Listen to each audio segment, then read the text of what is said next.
Hi అండి, రాగి సంకటి చేస్తున్నానండి. ఎలా చేయాలో చూద్దాం రండి. నేను ఈ కప్పుతో 3 కప్స్ రాగి పిండి తీసుకుంటున్నానండి. సేమ్ కప్పుతోటే 1.5 కప్ ఏమో రైస్ తీసుకున్నానండి. రైస్ని ఒక గంట ముందు నానబెట్టుకోవాలండి, తొందరగా కుక్ అవుతుంది. ఇప్పుడు రాగి సంకటి ఎలా చేసుకోవాలో చూద్దామండి. నేను సేమ్ కప్పుతోటే 8 కప్స్ వాటర్ తీసుకున్నానండి. ఇప్పుడు ఇందులో రైస్ వేసుకుందాము.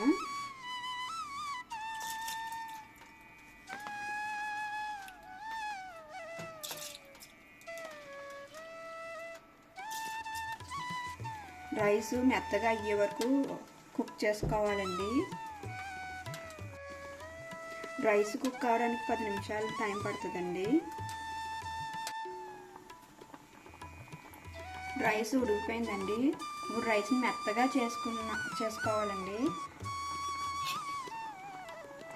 రైస్ని మెత్తగా చేసుకున్నాక అప్పుడు రాగిపిండి వేసుకోవాలండి. ఈ టైంలోనే సాల్ట్ వేసుకుందామండి. నేను 1 స్పూన్ సాల్ట్ వేస్తున్నానండి.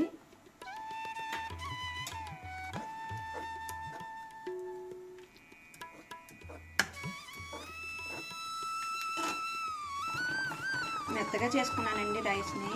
ఇప్పుడు వాటర్ అయిపోయింది కాబట్టి పిండి ఉడకబెట్టుకోవడానికి ఇంకో 4 కప్స్ వాటర్ వేసుకుని, వాటర్ మరుగుతున్నప్పుడు పిండి వేసుకుని కలుపుకుందామండి. నేను వాటర్ వేసానండి. ఈ వాటర్ మరుగుతున్నప్పుడు రాగి పిండి వేసుకోవాలి. నీళ్ళు మరుగుతున్నాయండి. ఇప్పుడు రాగి పిండి వేసుకుందాము. ఈ రాగి పిండి ఒక 5 నిమిషాలు ఉడకపెట్టుకోవాలండి, మూత పెట్టుకుని.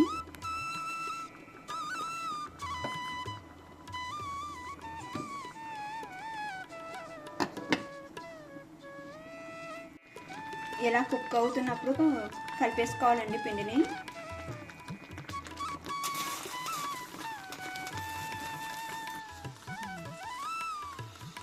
ఇలా కలుపుకోవాలండి. కొద్దిగా చల్లారాక ముద్దలు చేసుకుందామండి.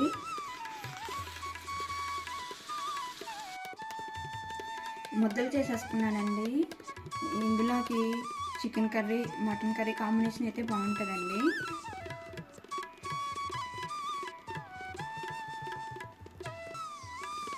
ఈ వీడియో కానీ మీకు నచ్చినట్లయితే ప్లీజ్ లైక్, షేర్, సబ్స్క్రైబ్ చేసుకోండి.